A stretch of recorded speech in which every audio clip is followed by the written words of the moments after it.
എല്ലാവർക്കും നമസ്കാരം. എല്ലാവരും സുഖമായിരിക്കുന്നു എന്ന് കരുതുന്നു. ഇന്നത്തെ റെസിപ്പി തേങ്ങ ചട്നിയാണ്.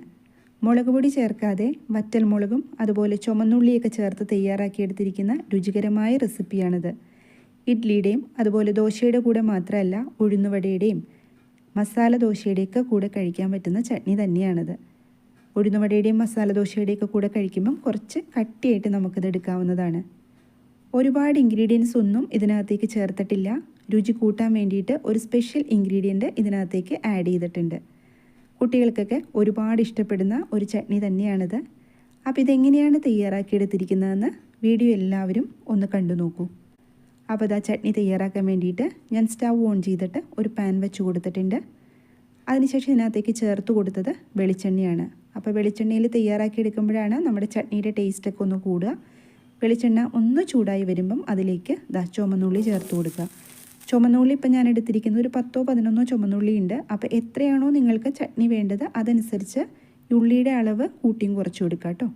ചുമന്നുള്ളി നിങ്ങളുടെ കയ്യിലില്ലെങ്കിൽ സവാള എടുത്തോളൂ, ഉണ്ടെങ്കിൽ ചുമന്നുള്ളി തന്നെ എടുക്കുക. എന്നിട്ട് ഇത് നന്നായിട്ടൊന്ന് ചൂടാക്കി എടുക്കുക. ഒരുപാട് അങ്ങോട്ട് ഫ്രൈ ആക്കേണ്ട ആവശ്യമില്ല. തീ നന്നായിട്ട് കുറച്ച് വെച്ചിട്ട് വേണം ഇത് ചെയ്തെടുക്കാനായിട്ട്. അപ്പോൾ നമ്മൾ ഇതിനു മുമ്പും നമ്മുടെ ചാനലിൽ ചട്നിയുടെ റെസിപ്പീസൊക്കെ ചെയ്തിട്ടുണ്ട്. കാണാത്തവരൊക്കെ ഉണ്ടെങ്കിൽ ഒന്ന് കണ്ടു നോക്കൂ കേട്ടോ.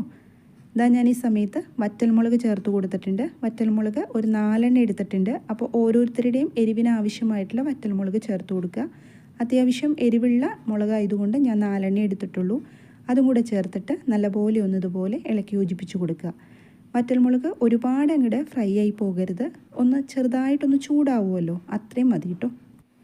ഈ ഒരു ചട്നി തയ്യാറാക്കുമ്പം വറ്റൽമുളകിന് പകരം മുളക് പൊടി എടുക്കരുത് കേട്ടോ. വറ്റൽമുളക് തന്നെ എടുക്കണം. അപ്പോഴാണ് ഇതിൻ്റെ യഥാർത്ഥ ടേസ്റ്റ് നമ്മൾക്ക് കിട്ടുള്ളൂ. ഇനി ഇത് അതിനകത്തേക്ക് ചേർത്ത് കൊടുക്കേണ്ടത് പൊട്ടുകടലയാണ്. പൊട്ടുകടല ഞാൻ 1 ടേബിൾ സ്പൂൺ എടുത്തിട്ടുണ്ട്. അത്ര എടുത്താൽ മതി, കൂടുതൽ എടുക്കേണ്ട ആവശ്യമില്ല. പൊട്ടുകടല നമ്മൾ ചട്നിയിലേക്ക് ചേർക്കുമ്പോൾ നമ്മുടെ ചട്നിക്ക് നല്ല തിക്കായിട്ട് കിട്ടും. അതിന് വേണ്ടിയിട്ടും കൂടിയാണ് പൊട്ടുകടല ചേർത്ത് കൊടുക്കുന്നത്.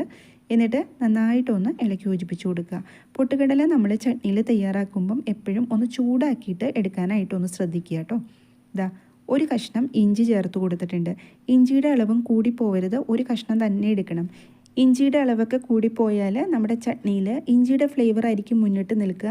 അപ്പോൾ ചട്നി തയ്യാറാക്കിയെടുക്കുമ്പം അളവുകൾ കറക്റ്റായിട്ട് എടുക്കുക. അങ്ങനെ വെച്ചാൽ നമുക്ക് നല്ല രുചികരമായ ചട്നി തയ്യാറാക്കിയെടുക്കാൻ പറ്റും കേട്ടോ. ഇപ്പം നന്നായിട്ട് ആ ചെറിയുള്ളിയുടെയും അതുപോലെ തന്നെ വറ്റൽമുളകിൻ്റെയൊക്കെ കളറ് മാറി വന്നിട്ടുണ്ട്.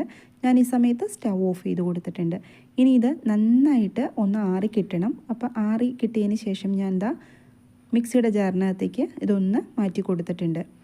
ഇനി നമ്മൾക്ക് ഇതിനകത്തേക്ക് കുറച്ച് നാളികേരം ചേർത്ത് കൊടുക്കണം. അപ്പോൾ നാളികേരത്തിൻ്റെ അളവ് ഞാൻ എടുത്തിരിക്കുന്നത് ഇപ്പോൾ ഈ ഒരു ബൗളിന് ഒരു അര ബൗളിലും കുറച്ച് കൂടുതലുണ്ട്. അപ്പോൾ നാളികേരം എടുക്കുമ്പം അളവ് നിങ്ങൾക്ക് കൂട്ടിയും കുറച്ചുമൊക്കെ എടുക്കാം കേട്ടോ. അപ്പോൾ ഞാൻ ഇത്ര എടുത്തിട്ടുണ്ട്. ഇനി നമ്മൾക്ക് ഇതിനകത്തേക്ക് ചേർത്ത് കൊടുക്കേണ്ടത് കുറച്ച് നട്ട്സാണ്, കാഷ്യൂ നട്ട്സ്. അപ്പോൾ നട്ട്സ് നിങ്ങളുടെ കയ്യിലില്ലെങ്കിൽ കപ്പലണ്ടി എടുത്തോളൂ, അതെടുത്താലും ടേസ്റ്റ് തന്നെയാണ്. ഇനി ഇത് രണ്ടും നിങ്ങളുടെ കയ്യിലില്ലെങ്കിലും കുഴപ്പമൊന്നുമില്ല, അല്ലാതെ നമ്മുടെ ചട്നി രുചികരമായിട്ട് തന്നെ നമുക്ക് തയ്യാറാക്കിയെടുക്കാൻ പറ്റും. ഇനി അതിനകത്തേക്ക് കുറേശ്ശെ വെള്ളം ഒഴിച്ചിട്ട് ഇത് നന്നായിട്ടൊന്ന് അരച്ചെടുക്കണം. ഒരുപാട് പേസ്റ്റ് പോലെ അരയ്ക്കരുത്. ഈ ഒരു രീതിയിൽ വേണം നമ്മൾ അരച്ചെടുക്കാനായിട്ട്. ഇനി അതിനകത്തേക്ക് ഉപ്പ് ചേർത്ത് കൊടുക്കുക. ഈ സമയത്ത് ഉപ്പ് ചേർത്ത് കൊടുത്താൽ മതി കേട്ടോ. പാകത്തിന് ഉപ്പ് ചേർത്ത് കൊടുത്തിട്ടുണ്ട്. എന്നിട്ടിത് നല്ല പോലെ ഒന്ന് ഇളക്കി യോജിപ്പിച്ച് കൊടുക്കുക. ഈ സമയത്ത് നമ്മുടെ വീഡിയോ കണ്ടുകൊണ്ടിരിക്കുമ്പം വീഡിയോ ഇഷ്ടമായാൽ സബ്സ്ക്രൈബ് ചെയ്യാതെ കാണുന്നവരൊക്കെ ഉണ്ടെങ്കിൽ ഒന്ന് സബ്സ്ക്രൈബ് ചെയ്ത് സപ്പോർട്ട് ചെയ്തേക്കണേ. അതുപോലെ തന്നെ ലൈക്ക് ചെയ്യാനും കമൻറ്റ് ചെയ്യാനും ഒന്നും ആരും മറന്നു പോകരുത് കേട്ടോ.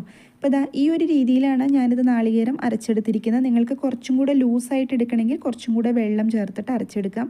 ഇനി കട്ടിയിൽ അരയ്ക്കണമെങ്കിൽ വെള്ളം കുറച്ച് ചേർത്തിട്ട് അരച്ചെടുത്താൽ മതി. ഇനി നമ്മൾക്ക് ഇതിനകത്തേക്ക് ഒന്ന് വറുത്തിടണം.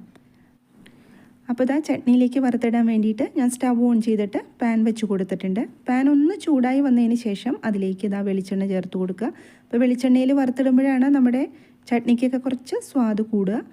വെളിച്ചെണ്ണ ചൂടായി വന്നതിന് ശേഷം കുറച്ച് കടുക് ചേർത്ത് കൊടുക്കുക. ഇനി ഇതിനകത്തേക്ക് ഞാൻ ചേർത്ത് കൊടുത്തത് ഉഴുന്നുപരിപ്പാണ് കേട്ടോ. നമ്മുടെ ഇഡ്ഡലി ദോശയൊക്കെ തയ്യാറാക്കാനായിട്ട് എടുക്കുന്ന ഉഴുന്നുണ്ടല്ലോ, അത് ചേർത്ത് കൊടുക്കുക. അപ്പോൾ ഞാൻ സ്റ്റൗ ഒന്ന് ഓഫ് ചെയ്ത് കൊടുത്തിട്ടുണ്ടായിരുന്നു. പാൻ നന്നായിട്ട് ചൂടായിരിക്കുന്നുണ്ട്, അതുകൊണ്ടാണ് കേട്ടോ. 3-4 വറ്റൽമുളക് ചേർത്ത് കൊടുത്തിട്ടുണ്ട്. പിന്നെ ചേർത്ത് കൊടുത്തത് കറിവേപ്പിലയാണ്. അപ്പോൾ നിങ്ങൾക്ക് മല്ലിയിലയുടെ ഫ്ലേവർ ഇഷ്ടമുണ്ടെങ്കിൽ നമ്മൾ ചെറിയുള്ളിയൊക്കെ വഴറ്റിയെടുത്ത സമയത്ത് മല്ലിയില ചേർത്ത് കൊടുക്കുക കേട്ടോ. അതൊക്കെ ഓരോരുത്തരുടെ ഇഷ്ടത്തിന് ചേർത്ത് കൊടുക്കാം. അതിനുശേഷം ഇത് നന്നായിട്ടൊന്ന് ഇളക്കി യോജിപ്പിച്ച് കൊടുക്കുക. ഈ ഒരു ചട്നി കുട്ടികൾക്കൊക്കെ നല്ല ഇഷ്ടപ്പെടുന്ന ഒന്നാണ് കേട്ടോ. തയ്യാറാക്കി നോക്കിയിട്ട് ഫീഡ്ബാക്ക് കമൻറ്റ് ബോക്സിൽ പറയണേ എല്ലാവരും. അതായത് ഇപ്പോൾ നന്നായിട്ട് ചൂടായി വന്നിട്ടുണ്ട്. നമ്മുടെ ചട്നിയുടെ മുകളിലേക്ക് ഇതാ ഒഴിച്ചു കൊടുത്തിട്ടുണ്ട്. അപ്പോൾ ഇന്നത്തെ റെസിപ്പി എല്ലാവർക്കും ഇഷ്ടമായി എന്ന് കരുതുന്നു. സബ്സ്ക്രൈബ് ചെയ്യാതെ കാണുന്നവരൊക്കെ ഉണ്ടെങ്കിൽ ഒന്ന് സബ്സ്ക്രൈബ് ചെയ്ത് സപ്പോർട്ട് ചെയ്യണേ. അതുപോലെ ബെല്ലൈക്കൺ എനേബിൾ ചെയ്ത് വെക്കണം കേട്ടോ. അപ്പോഴാണ് ഞാനിടുന്ന വീഡിയോസിൻ്റെ എല്ലാം നോട്ടിഫിക്കേഷൻ കിട്ടുള്ളൂ. മറ്റൊരു വീഡിയോയിൽ കാണാം. എല്ലാവരും സന്തോഷമായിട്ടിരിക്കുക.